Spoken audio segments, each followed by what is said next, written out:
निरुपाधिक तर्क वाक्य पढ़े। आपको पिछले 2 वीडियो में मैंने बताया था कि निरुपाधिक तर्क वाक्यों के हमने 4 प्रकार पढ़े थे और ये 4 भेद किए गए थे गुण और परिमाण के आधार पर। अब एक टेबल के माध्यम से हम यह समझने का प्रयास करेंगे कि निरुपाधिक तर्क वाक्य क्या है, इनके उदाहरण क्या है और लॉजिक में इनका क्या उपयोग है। तो सबसे पहले हमने 4 प्रकार के निरुपाधिक तर्क वाक्य पढ़े थे। तो एक उदाहरण के टेबल के माध्यम से हम देखेंगे। सबसे पहले तर्क वाक्य, उसके पश्चात उदाहरण एग्जाम्पल और इनको देखेंगे। और तीसरे में अगर हम यहाँ देख सकते हैं कि इनको हमने क्या नाम दिया है, संज्ञा। ए कहा है, ई कहा है, आई कहा है और ओ कहा है। यहाँ इनका एक संक्षिप्त रूप भी हम देखेंगे ताकि इसको और अच्छे से समझ सके। सबसे पहले जो तर्क वाक्य है, एक प्रकार का तर्क वाक्य है, उसको हमने क्या कहा था, सर्वव्यापी विधेयात्मक। इसको कुछ पुस्तकों में सर्वव्यापी भावात्मक भी कहा गया है, विधेयात्मक या भावात्मक। Universal positive,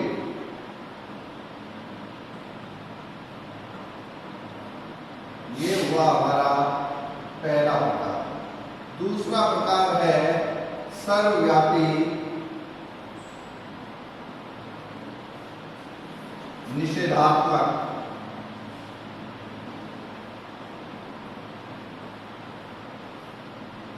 universal negative.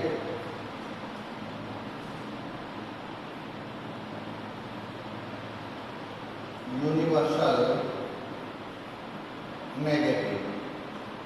यहाँ एक बात ध्यान रखने की है कि मैं आपको यहाँ इंग्लिश में इसलिए बता रहा हूँ कि कई बार क्या होता है कि कई जगह सर्वव्यापी, सामान्य, भावात्मक, विधेयात्मक, हिंदी में एक ही के 2-3 अलग अलग तरह के अर्थ मिल जाते हैं। लेकिन इंग्लिश में क्या है, एक ही अर्थ मिलेगा। सामान्य कि को भी यूनिवर्सल कहेंगे, सर्वव्यापी को भी यूनिवर्सल कहेंगे। तो इंग्लिश में एक ही प्रकार के शब्द मिलेंगे, इसलिए मैं आपको हिंदी और इंग्लिश दोनों नाम लिखवा रहा हूं। तीसरा अंशव्यापी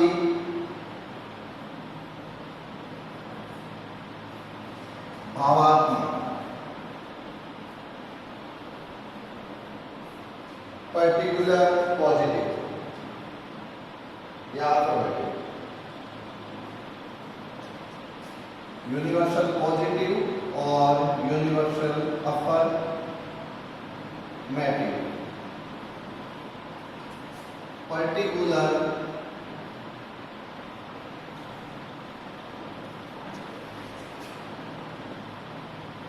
अफर्मेटिव और चौथा है अंशव्यापी निषेधात्मक।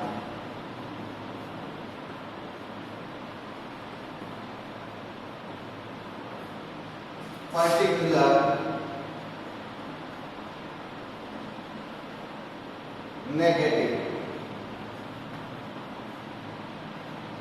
अब हम इन चारों का उदाहरण देखेंगे। सबसे पहला सर्वव्यापी भावात्मक। इसका उदाहरण क्या होगा, सभी मनुष्य मरणशील है। सभी मनुष्य मरणशील है। यह उदाहरण है सर्वव्यापी भावात्मक वाले तर्क वाक्यों का। सर्वव्यापी निषेधात्मक का उदाहरण क्या होगा? कोई मनुष्य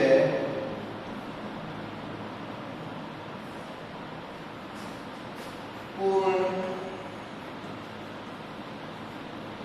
नहीं है। अंशव्यापी भावात्मक का क्या होगा? कुछ मनुष्य या कुछ छात्राएं बुद्धिमान है।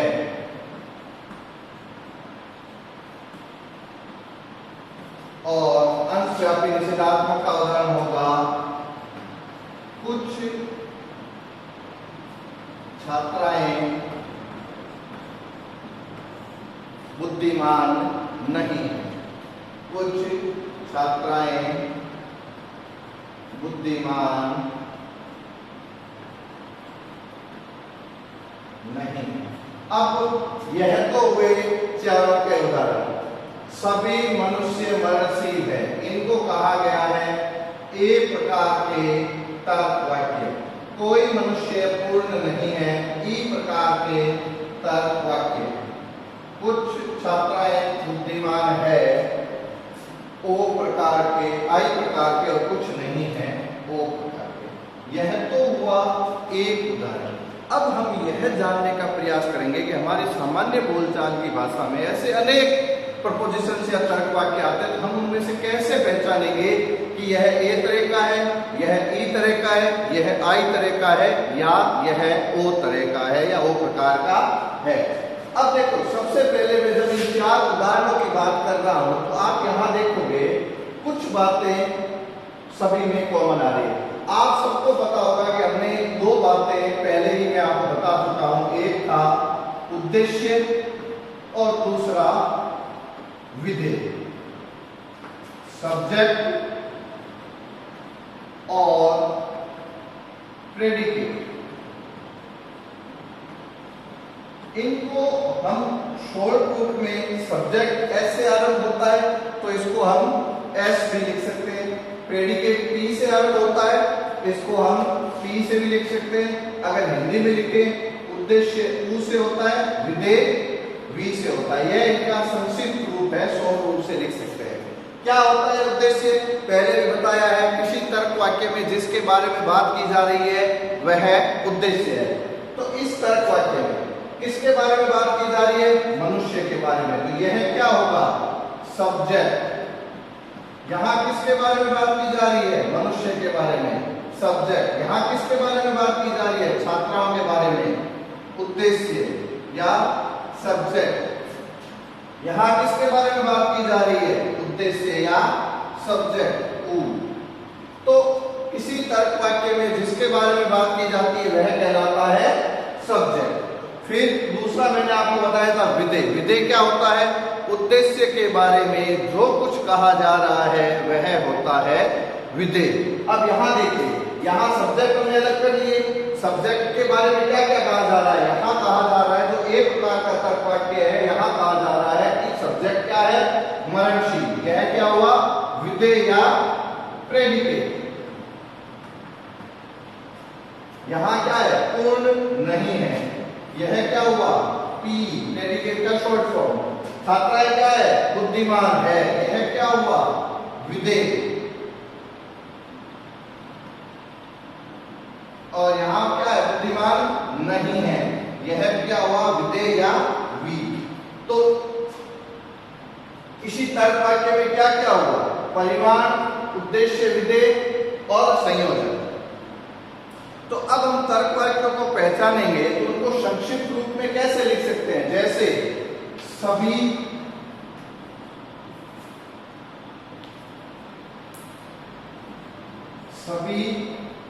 यहां मैंने कुछ खाली स्थान छोड़ दिया और लिख दिया है। कोई, यहां मैंने खाली स्थान छोड़ दिया, लिख दिया नहीं है। कुछ खाली स्थान छोड़ दिया है और कुछ नहीं है। अर्थात ऐसे तर्क वाक्य जो इनसे शुरू होते हैं, सभी और बीच में। अब यहाँ सवाल आएगा बीच में क्या आएगा सर, हमें कैसे पता क्या आएगा? बीच में क्या आएगा? एक तर्क वाक्य में क्या होता है? उद्देश्य होता है, विधेय होता है, गुण होता है, परिमाण होता है, चार चीजें हैं। परिमाण आ गया, संयोजक आ गया, अब गुण है भावात्मक रूप में। अब यहाँ क्या आएगा? यहाँ आप देखो, ये जो पहला तर्क वाक्य है क्या है? सभी मनुष्य मरणशील है, सभी उद्देश्य विधेय है। इसको ऐसे लिख सकते हैं, सभी उद्देश्य विधेय है, सभी एस पी है। एस की जगह कुछ भी आ सकता है, मनुष्य आ सकता है, गीता आ सकती है, सीता आ सकती है, मोहन आ सकता है, बंदर आ सकता है, कौवे आ सकते हैं, सूरज आ सकता है, प्रकाश आ सकता है, कुछ भी आ सकते हैं। यहां भी क्या आएगा? एस पी उद्देश्य विधेय, एस पी अर्थात यह इन चार तर्क वाक्यों का संक्षिप्त रूप है। सभी एसपी है, किस प्रकार के होंगे? ए प्रकार के। कोई एसपी नहीं है, किस प्रकार के होंगे? ई प्रकार के। कुछ एसपी है, किस प्रकार के होंगे? ओ प्रकार के। कुछ एसपी नहीं है, किस प्रकार के होंगे? ओ प्रकार के। कुछ एसपी है आई प्रकार के। सॉरी, फ्लो में बोल गया होगा। यह चार प्रकार के तर्क वाक्य हुए। पहला ए में क्या है? सभी उद्देश्य विधेय है। ई में कोई उद्देश्य विधेय नहीं है। आई में कुछ उद्देश्य विधेय है और ओ में कुछ उद्देश्य विधेय नहीं है। तो इनमें कुछ है, कुछ नहीं है, सभी है, कोई नहीं है। यह तो सभी तर्क वाक्यों में एक कॉमन रूप से चलेंगे। बदलेंगे क्या? उद्देश्य और विधेय। परिस्थितियों के अनुसार उद्देश्य और विधेय, संदर्भ के अनुसार उद्देश्य और विधेय परिवर्तित होते रहेंगे। कुछ छात्राएं खिलाड़ी हैं, कुछ छात्राएं खिलाड़ी नहीं है, कुछ छात्राओं को डांस करना आता है, राम बाजार जाता है, सीता गाना गाती है। इस तरह से अनेक प्रकार के जो तर्क वाक्य हैं उनमें परिवर्तित क्या होता जा रहा है? उद्देश्य और विधेय। तो अब जब हम निरुपाधिक तर्क वाक्य का ये जो अंतिम पार्ट पढ़ रहे हैं, अंतिम भाग पढ़ रहे हैं, उसमें सबसे इंपॉर्टेंट क्या है? यह टेबल है, इस तालिका को याद कर लो।